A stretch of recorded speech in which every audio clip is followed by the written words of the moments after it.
Hi friends, welcome to Shehnaz easy tips. അപ്പോൾ ഇന്ന് ഞാൻ വന്നിട്ടുള്ളത് ഒരു അടിപൊളി ഉണ്ണിയപ്പത്തിൻ്റെ റെസിപ്പിയുമായാണ്. അപ്പോൾ വീഡിയോയിലോട്ട് പോകുന്നതിന് മുന്നേ എൻ്റെ ചാനൽ ഇതുവരെ സബ്സ്ക്രൈബ് ചെയ്തിട്ടില്ലെങ്കിൽ, അല്ലെങ്കിൽ നിങ്ങൾ ഈ ചാനൽ ആദ്യമായാണ് കാണുന്നതെങ്കിൽ പ്ലീസ് ഒന്ന് സബ്സ്ക്രൈബ് ചെയ്തേക്കണേ. കൂടെ വരുന്ന ബെൽ ബട്ടണും കൂടി മറക്കാതെ ക്ലിക്ക് ചെയ്യുക. ബെൽ ബട്ടൺ അമർത്തുമ്പോൾ ഓൾ എന്ന ഓപ്ഷൻ പ്രസ് ചെയ്യാം. പിന്നെ നമുക്ക് നേരെ വീഡിയോയിലോട്ട് പോവാം. ആദ്യം ഇതിനായി ഞാനിപ്പോൾ ഒരു പാൻ വെച്ചിട്ടുണ്ട്. ഈ പാൻ ചൂടായി വരുമ്പോൾ അതിലേക്ക് 1 ടേബിൾ സ്പൂൺ നെയ്യ് ഒഴിച്ചു കൊടുക്കാം. നെയ്യൊക്കെ മെൽറ്റായി വരുമ്പോൾ അതിലേക്ക് ഞാൻ കുറച്ച് തേങ്ങാക്കൊത്ത് ഇടുന്നുണ്ട്. നിങ്ങൾക്ക് തേങ്ങാക്കൊത്ത് ഇഷ്ടമല്ല എന്നുണ്ടെങ്കിൽ ഇത് സ്കിപ്പ് ചെയ്യാം. ചിലർക്ക് ഈ തേങ്ങാക്കൊത്ത് കടിക്കണമൊന്നും ഇഷ്ടമുണ്ടാവില്ല. ഇനി ഇത് നന്നായി ഒന്ന് വറുത്തെടുക്കാം. ഇതിൻ്റെ കളറൊക്കെ ഒന്ന് മാറി വരട്ടെ.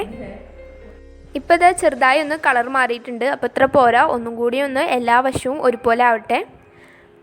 ഇപ്പോൾ ഇത് റെഡിയായി വന്നിട്ടുണ്ട്. അപ്പോൾ ഞാനിതൊരു പാത്രത്തിലേക്ക് മാറ്റി.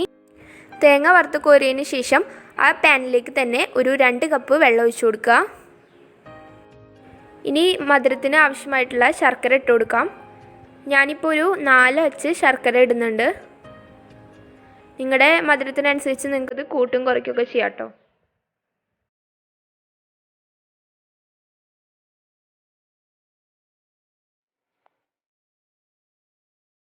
ശർക്കരയൊക്കെ മെൽറ്റായി വരുന്ന സമയം കൊണ്ട് നമുക്കിതിലേക്കുള്ള ബാക്കി പരിപാടികൾ നോക്കാം. അതിനായി ഞാനിപ്പോൾ ഒരു പാത്രം എടുത്തിട്ടുണ്ട്. ഇനി ഇതിലേക്ക് 1 കപ്പ് അരിപ്പൊടി ചേർത്ത് കൊടുക്കാം. ഞാനിപ്പോൾ ഇവിടെ നല്ല വറുത്ത അരിപ്പൊടിയാണ് യൂസ് ചെയ്യുന്നത്.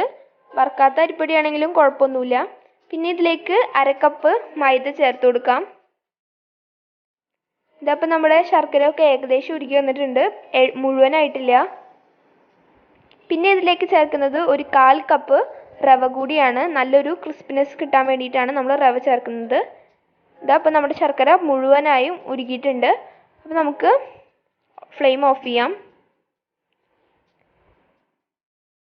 പിന്നെ ഇതിലേക്ക് ചേർക്കുന്നത് 1 മുറി തേങ്ങ ചിരകിയത് കൂടിയാണ്.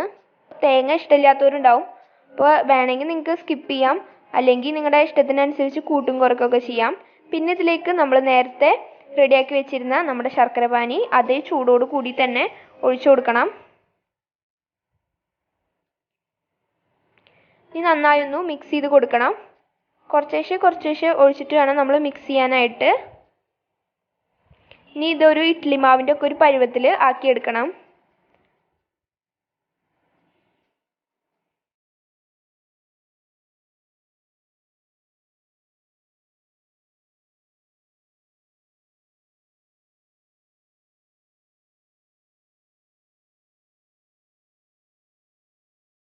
ഇനി ഇതിലേക്ക് മധുരം ബാലൻസ് ചെയ്യാനായിട്ട് 1 നുള്ളു ഉപ്പിട്ട് കൊടുക്കാം.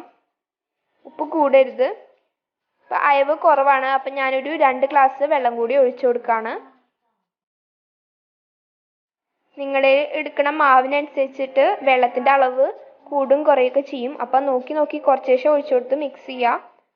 ഒരു ഇഡ്ഡലി മാവിൻ്റെ പരുവത്തിലാണ് വേണ്ടത്. അതിനേക്കാൾ കൂടുകയോ കുറയുകയോ ചെയ്യാൻ പാടില്ല. എന്നാലാണ് നമുക്ക് നമ്മുടെ ഉണ്ണിയപ്പം കറക്റ്റായി കിട്ടുള്ളൂ.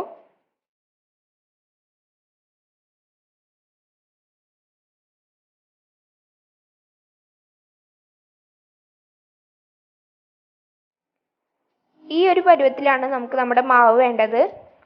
ഇനി ഇതിലേക്ക് നമ്മൾ നേരത്തെ വറുത്ത് വെച്ചിരുന്ന നമ്മുടെ തേങ്ങാക്കൊത്ത് ഇട്ട് കൊടുക്കാം.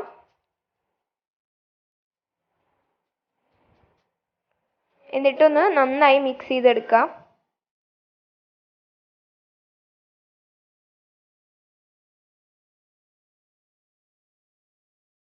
അടുത്തതായി ഇതിലേക്ക് കുറച്ച് ചെറിയ ജീരകവും ഏലക്കയും കൂടി പൊടിച്ചതാണ് ഇട്ട് കൊടുക്കുന്നത്. ഇനി നന്നായി മിക്സ് ചെയ്ത ശേഷം ഇതൊരു 1/2 മണിക്കൂർ റെസ്റ്റ് ചെയ്യാൻ വെക്കാം. അതിനുശേഷം നമ്മൾ ഉണ്ടാക്കാൻ പാടുള്ളൂ, എന്നാലാണ് കറക്റ്റ് ടേസ്റ്റ് കിട്ടുന്നത്.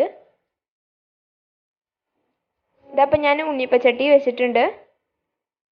ഇനി ഇതിലേക്ക് ആവശ്യത്തിനുള്ള ഓയിൽ ഒഴിച്ചു കൊടുക്കാം.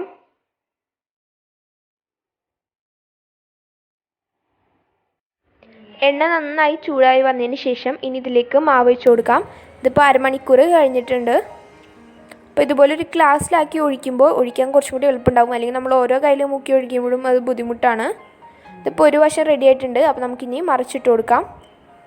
ഉണ്ണിയപ്പമൊക്കെ ഉണ്ടാക്കുമ്പോൾ എണ്ണ ഒന്നും മേത്തേക്ക് തെറിക്കാണ്ട് നോക്കണം.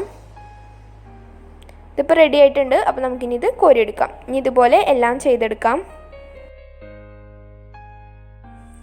ഇതാ ഇപ്പം നമ്മുടെ സോഫ്റ്റായ ഉണ്ണിയപ്പം ഇവിടെ റെഡി ആയിരിക്കുകയാണ്. അത് നിങ്ങളെല്ലാവരും ഒന്ന് ട്രൈ ചെയ്ത് നോക്കുക. വളരെ ഈസിയായി നമുക്ക് സൂപ്പർ ടേസ്റ്റിൽ തയ്യാറാക്കാൻ പറ്റുന്ന ഒരു ഉണ്ണിയപ്പത്തിൻ്റെ റെസിപ്പിയാണ്. അപ്പോൾ എല്ലാവരും ട്രൈ ചെയ്തിട്ട് മറക്കാണ്ട് എനിക്ക് ഫീഡ്ബാക്ക്സ് അറിയിക്കുക.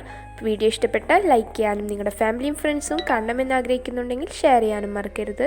ഇതുപോലുള്ള സൂപ്പർ വീഡിയോസുമായി വരുന്നവരെ ബൈ ബൈ.